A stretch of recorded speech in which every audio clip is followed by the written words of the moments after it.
14e chapitre du livre Les lois de la nature humaine, écrit par Robert Greene.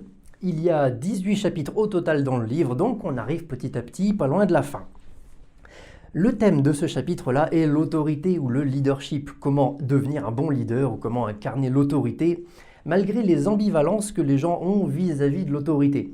C'est-à-dire, pour reprendre les mots de Robert Greene, on a autant envie de vénérer les rois que de les abattre. On a autant envie d'être guidé et protégé que de jouir de la liberté et de jouir de la prospérité. Et ça, tout en même temps. Ce qui rend le rôle justement du leader assez difficile justement, puisqu'il s'agit de maintenir l'unité du groupe tout en sachant jongler avec les ambivalences que les gens ont vis-à-vis de vous justement. Alors je vous prends une petite minute pour parler du futur de la chaîne avant de reprendre la vidéo. J'ai très envie de pouvoir continuer à faire des vidéos comme ça pendant des années. En fait, j'ai très envie de pouvoir continuer à améliorer mes vidéos, mon contenu, mon écriture, ma production. Bref, j'ai très envie de pouvoir apporter le plus possible de valeur ajoutée à cette chaîne YouTube et de pouvoir en faire mon activité principale à terme. Pour l'instant, ce n'est pas possible, bien sûr, mais voilà, si jamais certains ou certaines d'entre vous seraient d'accord pour m'aider justement à contribuer à améliorer la chaîne YouTube, eh bien c'est possible dorénavant. J'ai ouvert une page Tipeee. Tipeee, c'est un site internet sur lequel vous pouvez faire des dons à des créateurs de contenu. Il n'y a absolument aucune obligation, vous pouvez donner ce que vous voulez, vous ne pouvez ne rien donner du tout, bien sûr, c'est absolument pas un problème.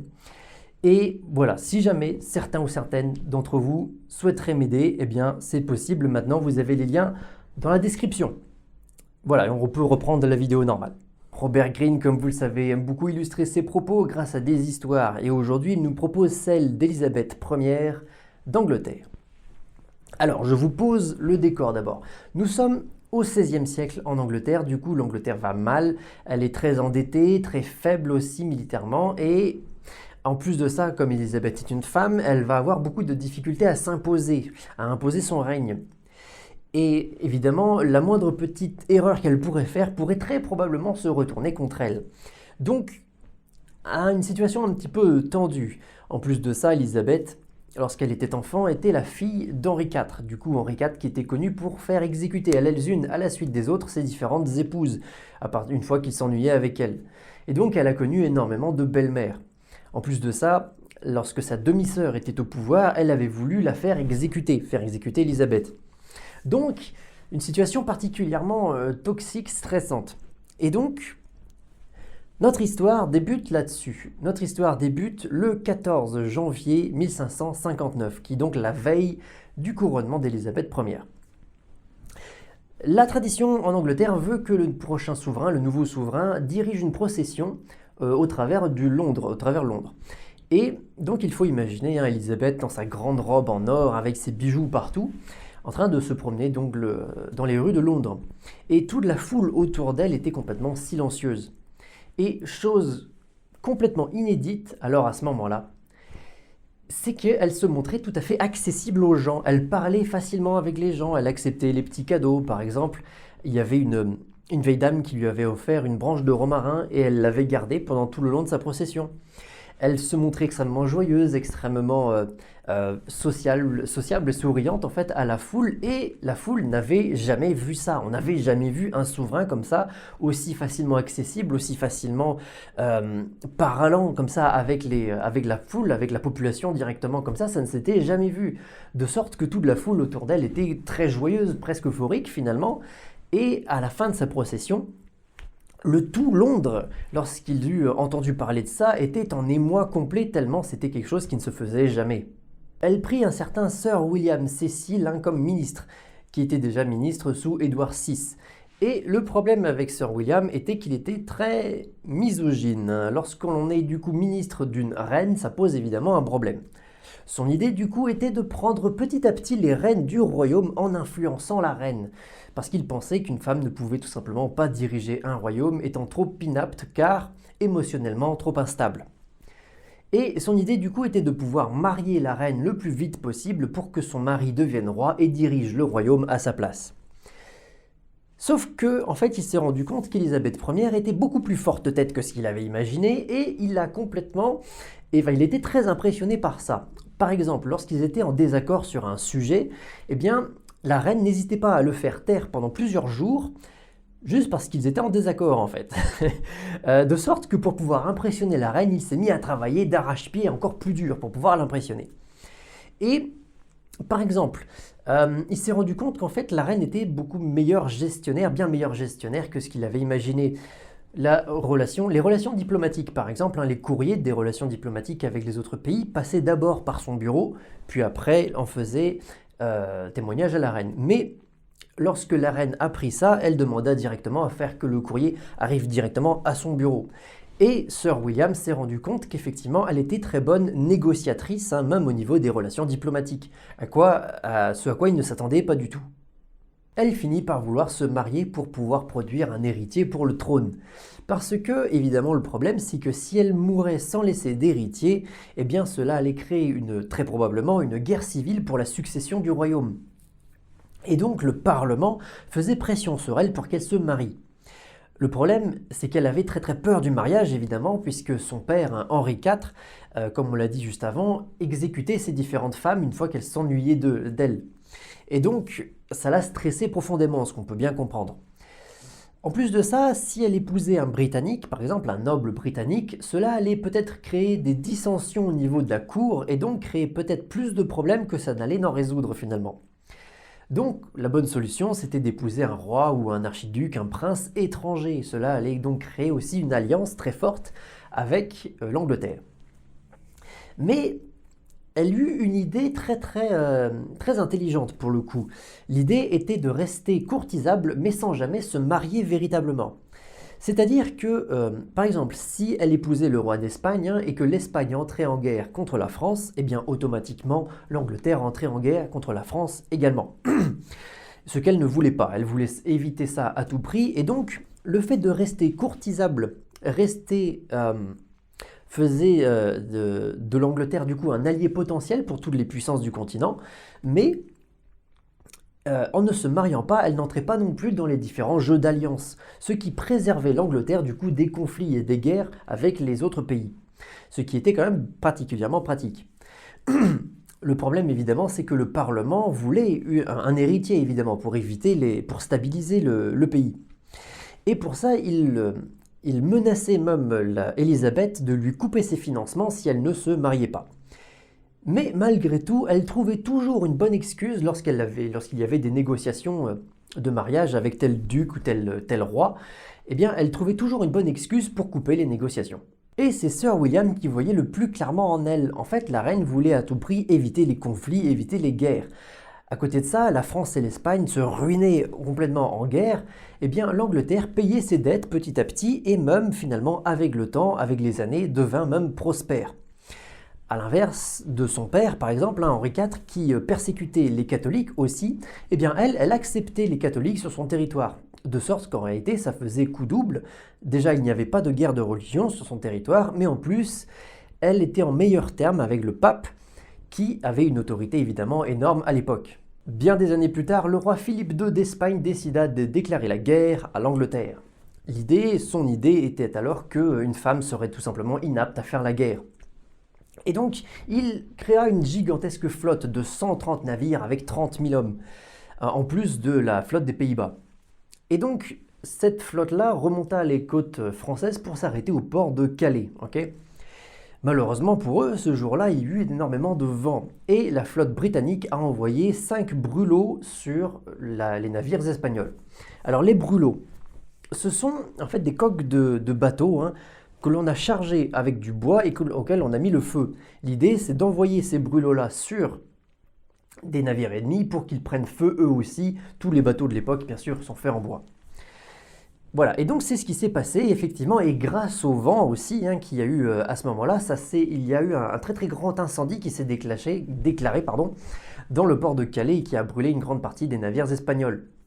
En plus de ça, malheureusement pour les Espagnols, une grande tempête s'est déclarée et les tempêtes favorisaient largement les plus petits bateaux.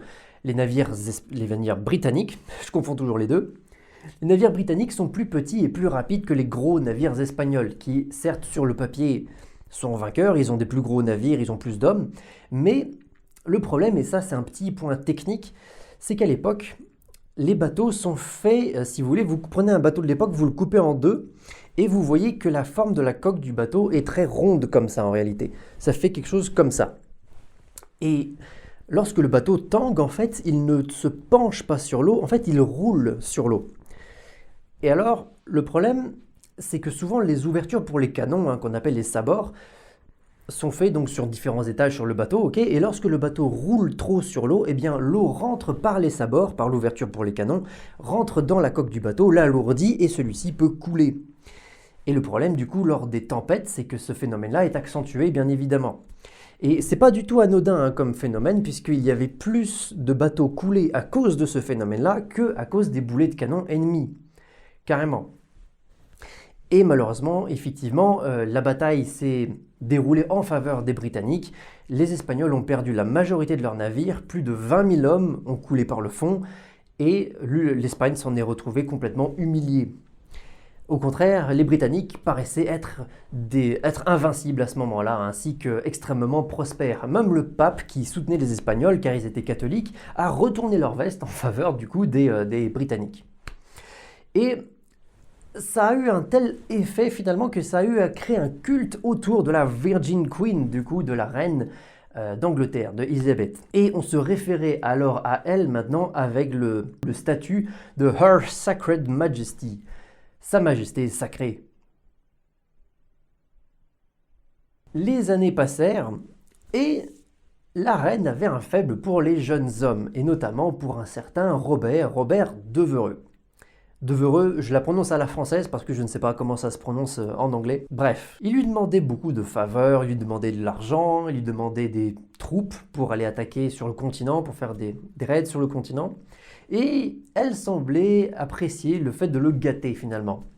Mais intérieurement, Robert était enragé de dépendre des caprices d'une femme, fût-elle reine d'Angleterre, mais quand même. Et voilà, il obtint plusieurs armées pour aller faire des pillages en Espagne notamment, mais il ne se révéla pas être un très bon stratège. De retour en Angleterre, il demanda à la reine une grande armée pour aller attaquer l'Irlande.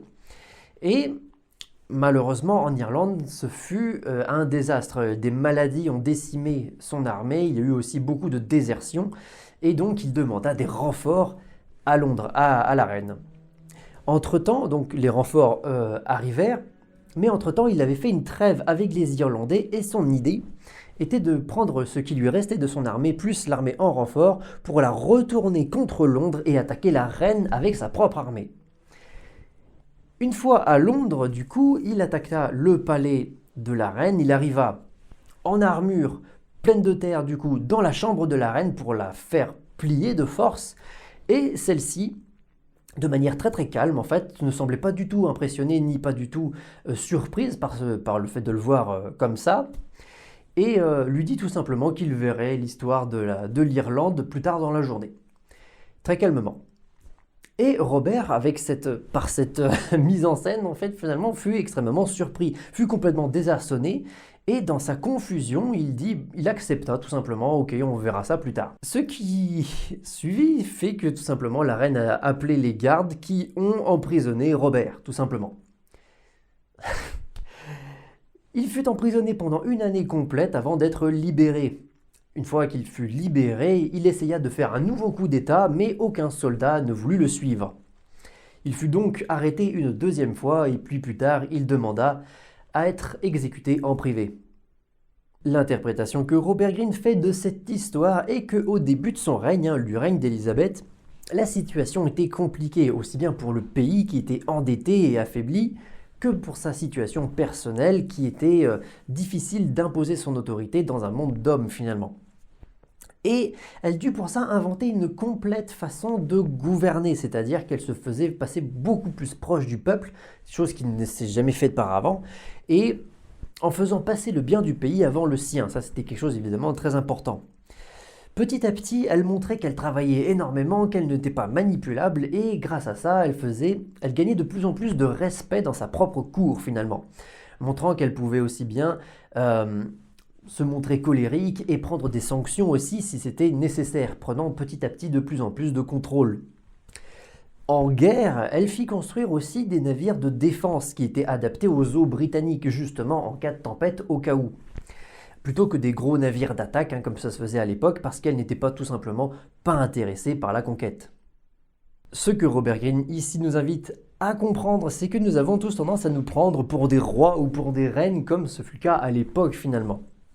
Parce que nous avons tous tendance à croire que le travail que l'on fournit doit être respecté instantanément, que tous nos projets doivent être pris au sérieux par les autres, sans qu'on ait jamais besoin de faire nos preuves auparavant. Eh bien, d'après Robert Greene, ce comportement-là vient de notre société moderne, où tout est facile finalement. On se déplace avec énormément de facilité comparé aux autres époques. On a accès à toute l'information que l'on veut, on communique extrêmement facilement, on a accès à tellement de choses finalement qui nous rendent la vie tellement facile qu'en réalité tout cela nous rend fainéants finalement. On a tendance à croire que tout nous est dû, alors que bien sûr, c'est pas le cas. On a tendance à croire que la confiance des gens est très facile à gagner, alors que en réalité, bien sûr, c'est bien différent. Il y a énormément de monde, d'après Robert Greene, qui s'estime avoir droit à des privilèges ou des avantages, mais ce gratuitement, sans avoir besoin de fournir d'efforts, et que s'il y a des sacrifices à faire pour avoir tel ou tel résultat, finalement, nous, on en est exempté. C'est pas pour nous, finalement, ce genre de choses. Nous, on veut avoir les choses facilement. Mais en réalité, ceux qui ont cette attitude-là, finalement, perdent leur respect des autres petit à petit. Alors qu'au contraire, pour être un bon leader, comme Elisabeth, il y a une règle d'or à suivre qui est véritablement « on ne doit rien attendre des gens ». Tout ce qui vient des autres doit être gagné finalement. On doit d'abord montrer que l'on travaille pour le groupe avant de travailler pour soi-même. On doit savoir se montrer responsable et empathique avec les gens et on doit surtout montrer que l'on travaille plus dur qu'eux pour pouvoir gagner leur respect et ainsi, avec cette attitude-là, on montrera alors que lorsque l'on fait des erreurs, évidemment, qui sont inévitables, eh bien on sera pardonné beaucoup plus facilement par les gens.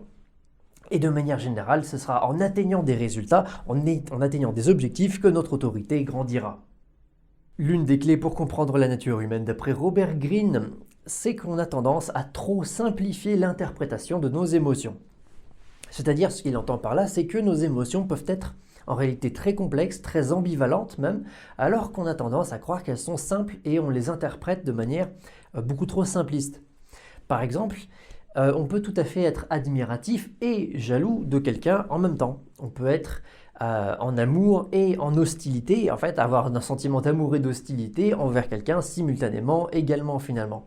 Nos émotions sont beaucoup plus ambivalentes que ce que l'on imagine finalement.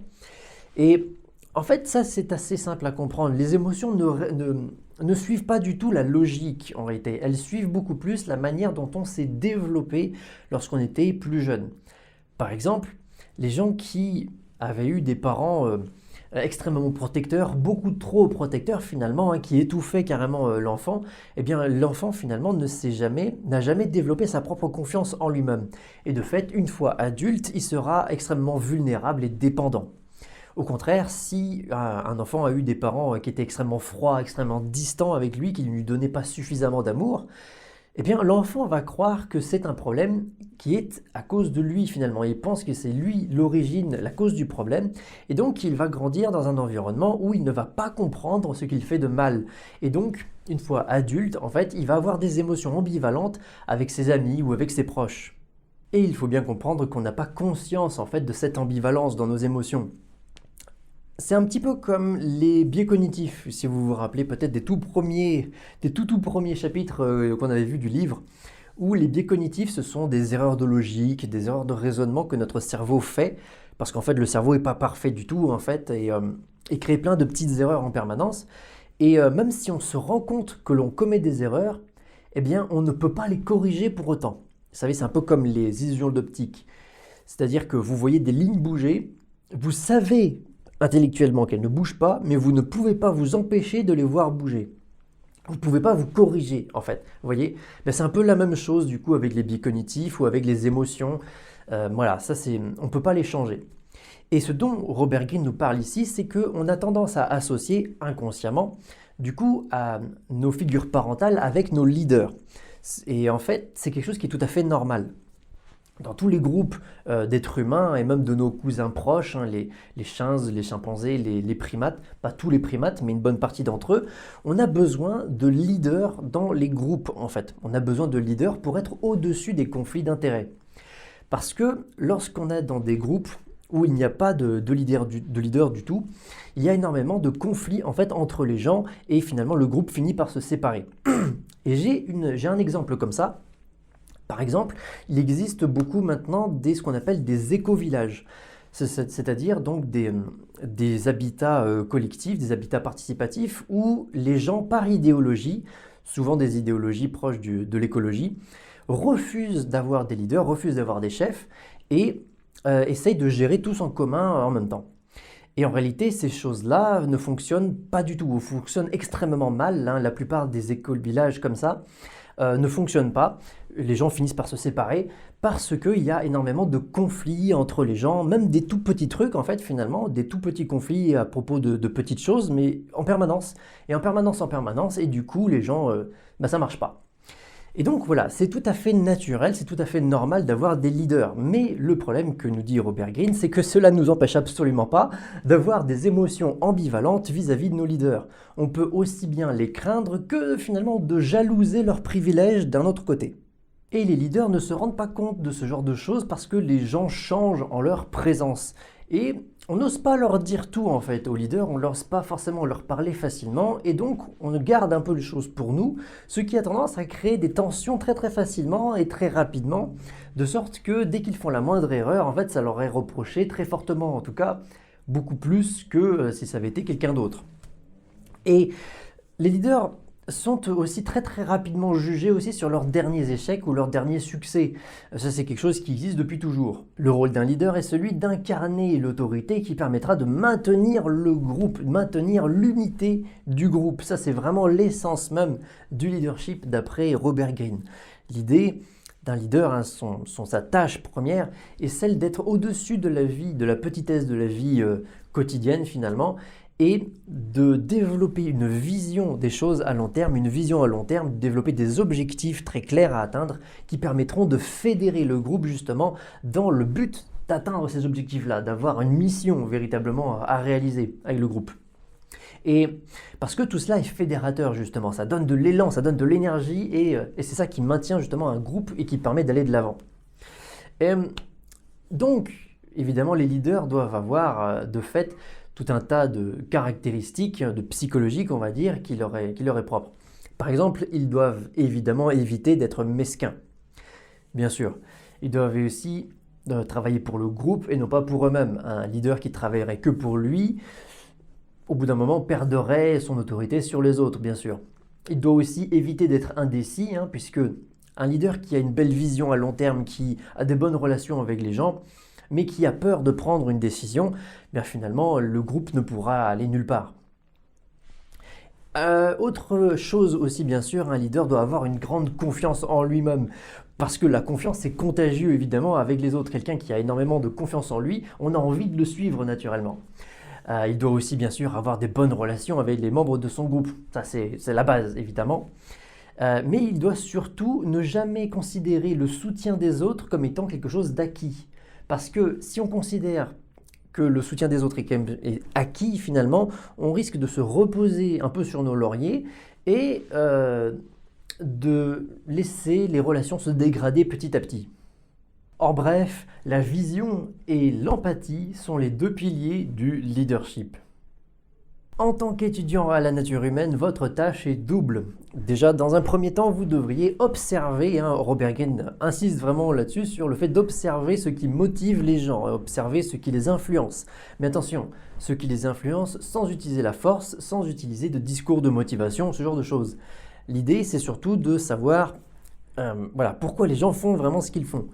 Et deuxième chose, observez l'autorité des gens. Observez autour de vous, dans votre famille, ceux qui ont du pouvoir autour de vous, quelle est la source véritable de leur autorité. Votre deuxième tâche du coup consiste à développer vos habitudes qui vont développer votre présence. Par exemple, l'idée de ne pas parler forcément beaucoup, mais de parler bien, de parler de sorte que vos paroles aient du poids.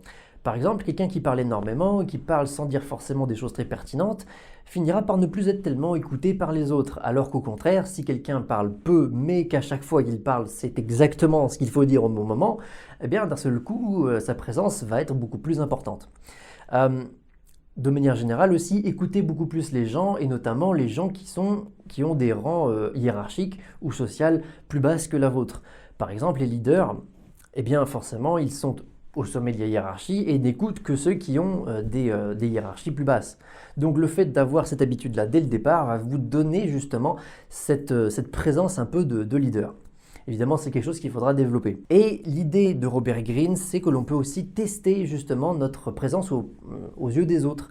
Par exemple, lorsque vous parlez à quelqu'un, vous parlez d'un projet en particulier, les gens sont d'accord, mais après coup, ils font exactement l'inverse de ce que vous avez dit. Ça, par exemple, voilà, c'est un exemple typique du fait que votre présence n'est pas aussi développée que ce que vous imaginiez. Robert Greene nous demande ici de prêter attention notamment aux périodes de troubles, aux périodes de tension dans les groupes, dans la société, dans ce genre de choses. Parce que c'est à ce moment-là que des faux leaders peuvent apparaître d'après lui. Il en donne toute une liste dans le livre. Par exemple, l'homme fort, c'est-à-dire qu'il promet de régler les problèmes d'une société, il promet de régler un problème précis en simplifiant un message. Et il a un style de leadership extrêmement autoritaire, mais en réalité derrière ça, il n'a pas vraiment de vision et il travaille surtout pour son ego à lui. Il y a aussi d'autres formes de faux leaders justement, comme le clientéliste. Le clientéliste, lui, il est décrit comme quelqu'un qui donne tout ce que la foule veut, tout ce que la foule lui demande, il le donne, mais ne sait pas réellement ce dont elle a besoin.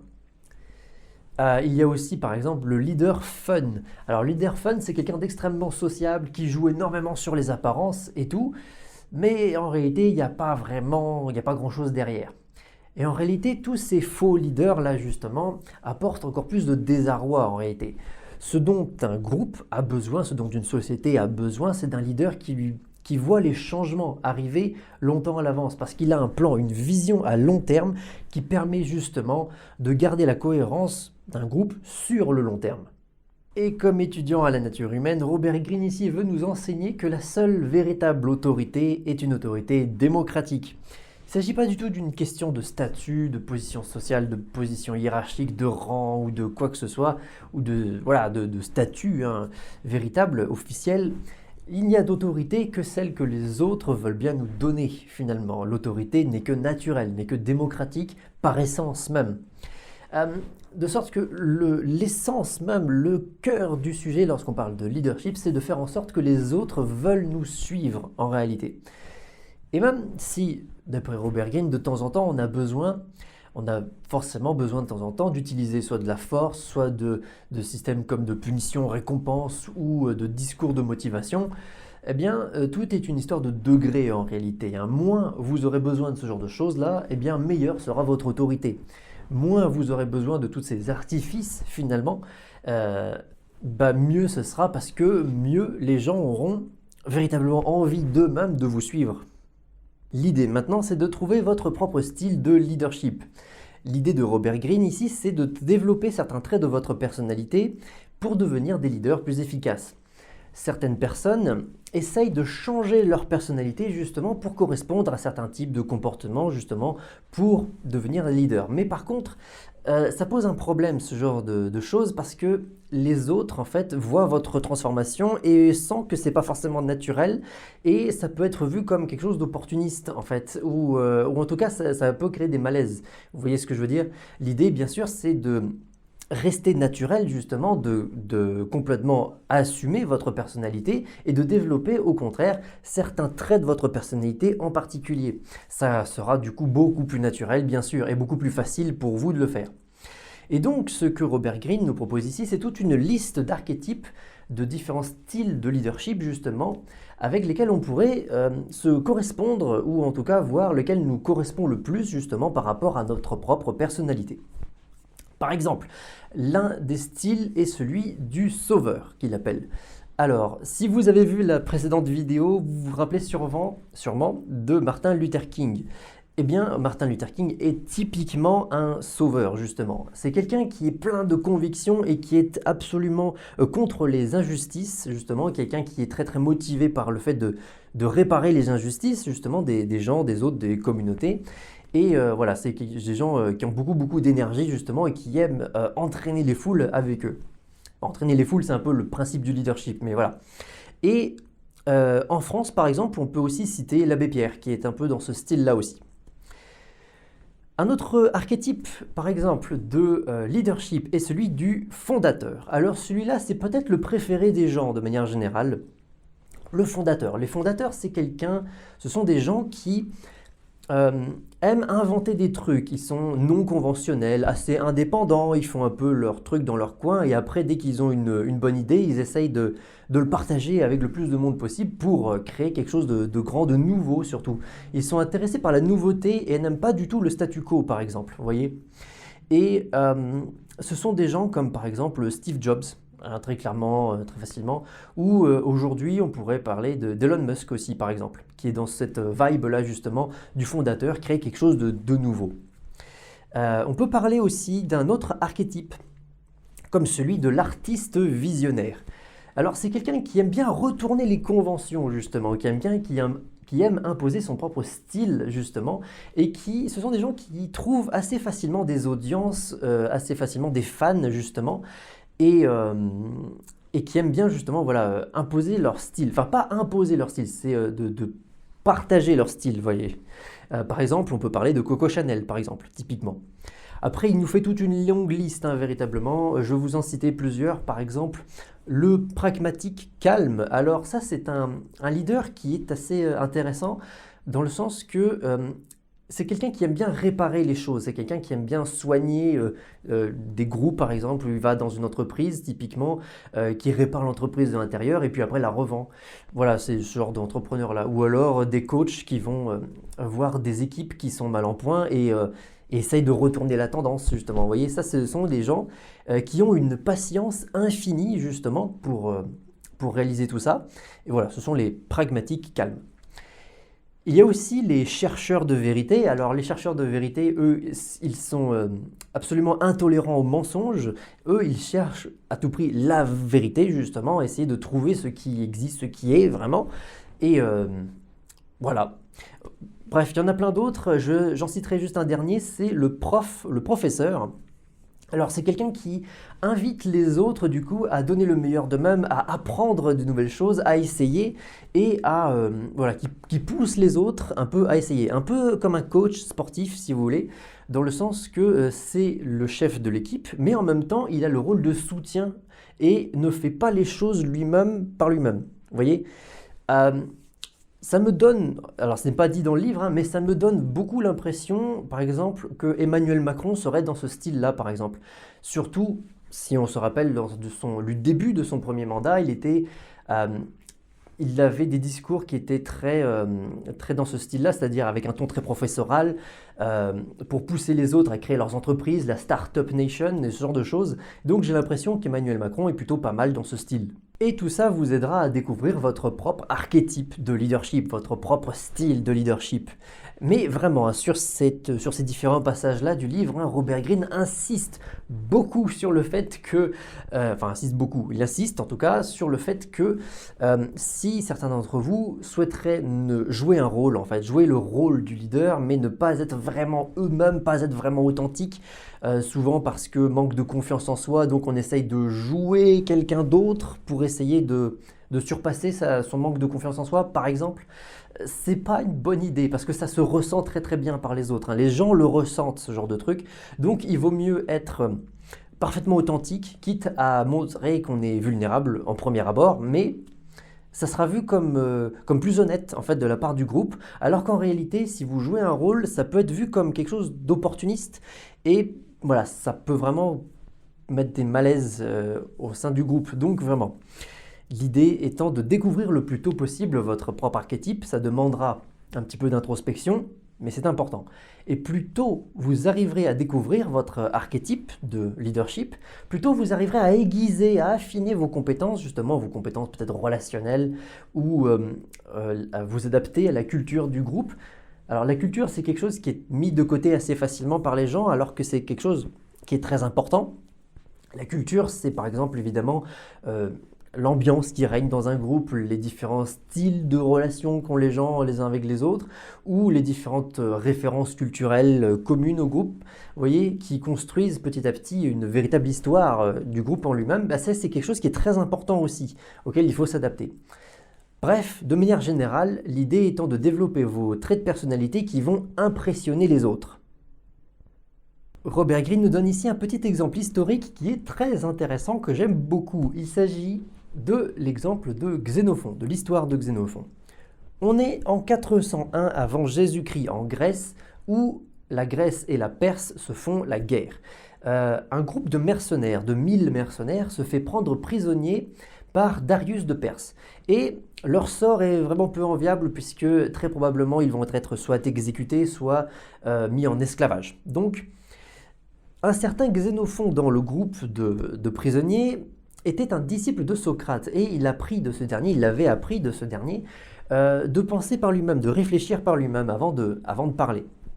Et donc il se mit à imaginer dans sa tête, ce Xénophon, de peut-être mettre un plan d'évasion en route, et de par exemple imaginer s'évader pendant la nuit, imaginer aussi quel type de chemin prendre pour éviter les soldats ennemis, de se délester de leurs vêtements lourds pour être le plus rapide possible, de stimuler aussi un sentiment anti-perse parmi tous les villages qu'ils allaient traverser pour créer des révoltes, de sorte que les Perses prennent plus de temps en fait justement pour essayer de les rattraper, de rattraper les prisonniers. Et une fois qu'il avait cette image très claire dans sa tête, justement, de ce plan d'évasion, il communiqua avec le reste des prisonniers, avec une certaine assurance, avec de la conviction surtout, et il devint alors leader du groupe de prisonniers assez facilement, et ils purent mettre en place du coup ce plan d'évasion, et ils purent au final rentrer en Grèce.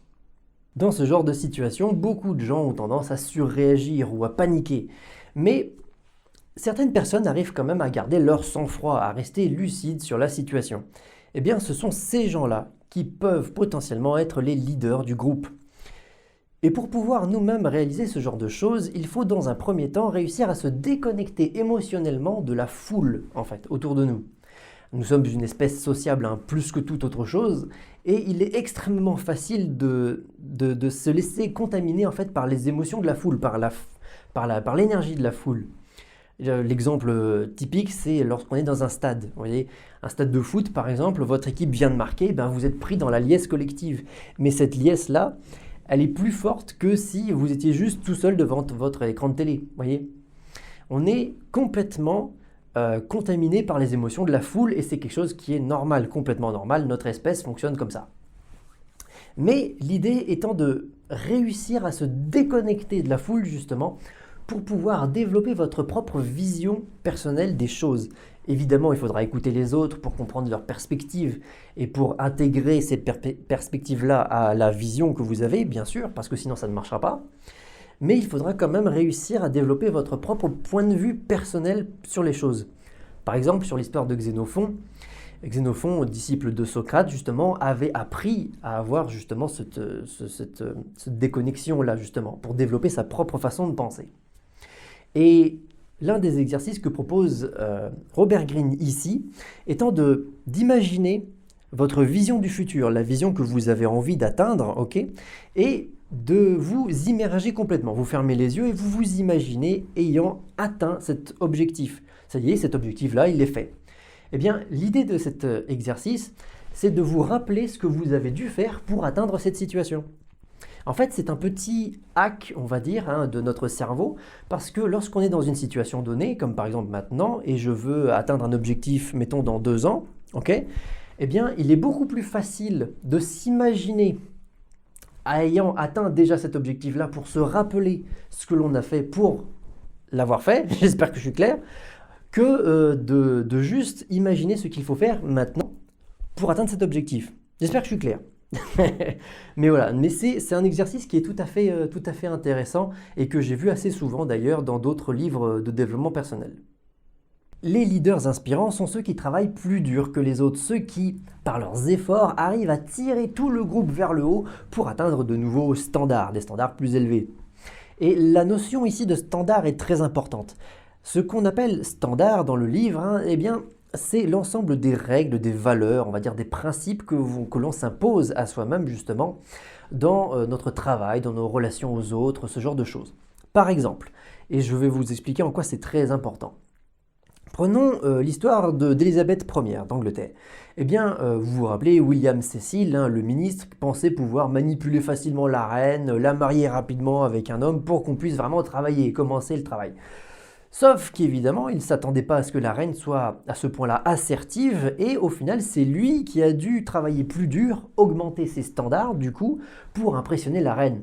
Eh bien, c'est exactement ça, un exemple finalement d'un bon leadership.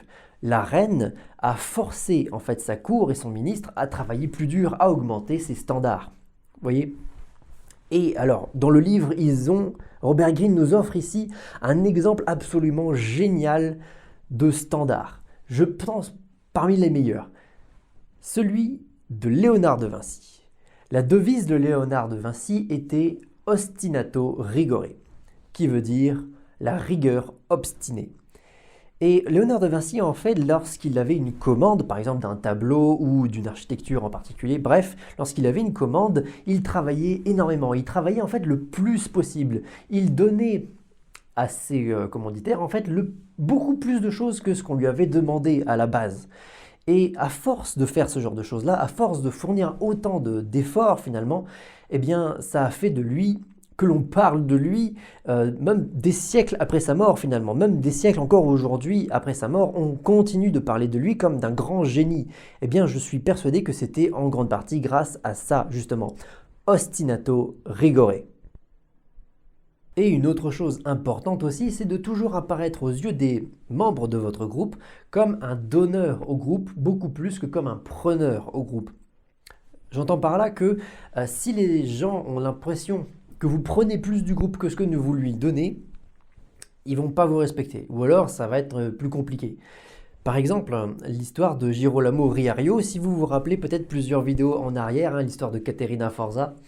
Alors, pour aller très vite, Girolamo Riario était un petit seigneur d'Italie et il était à court d'argent à un moment donné. Ce qu'il a fait est qu'il a levé des impôts très importants et il a fait beaucoup de confiscation de biens. Résultat, il s'est retrouvé avec une révolte sur les bras. Bien sûr, l'idée bien sûr, c'est que si vous êtes vous-même un leader et que vous devez emprunter quelque chose à quelqu'un, prendre quelque chose l'un des membres de votre groupe, vous devez toujours dire que c'est quelque chose de temporaire, que vous allez lui rendre et donner la date à laquelle vous pensez lui rendre, tout simplement. Il faut être généreux avec les membres de votre groupe, bien sûr. Alors, généreux ne veut pas dire clientéliste, il faut faire la différence, mais voilà, être généreux, paraître toujours être un donneur plutôt qu'un preneur. Au final, il nous invite vraiment à développer une autorité intérieure. C'est-à-dire qu'on a tous des hauts et des bas dans la vie, c'est normal, mais pour pouvoir avoir plus de hauts que de bas, il faut réussir à développer une discipline, comme une voix dans notre tête qui nous pousserait à nous responsabiliser, qui nous pousserait à contribuer à la culture de notre époque. C'est vraiment quelque chose de très récurrent chez Robert Greene qui, je pense, l'anime profondément. Pouvoir contribuer à son temps. Je pense que c'est vraiment quelque chose de fondamental dans ses écrits, dans ses livres de manière générale. Et il nous pousse vraiment à faire la même chose, pouvoir contribuer au maximum grâce à notre unicité, à développer notre côté unique justement et à adopter pour notre travail les standards les plus élevés justement, ainsi que de traiter nos idées les plus durement possible, les plus sévèrement possible. Et de prendre toujours comme exemple justement cette fameuse maxime de Léonard de Vinci, ostinato rigore. Et quant à nous, on se retrouve lors de la prochaine vidéo pour le prochain chapitre du livre Les lois de la nature humaine. À la prochaine!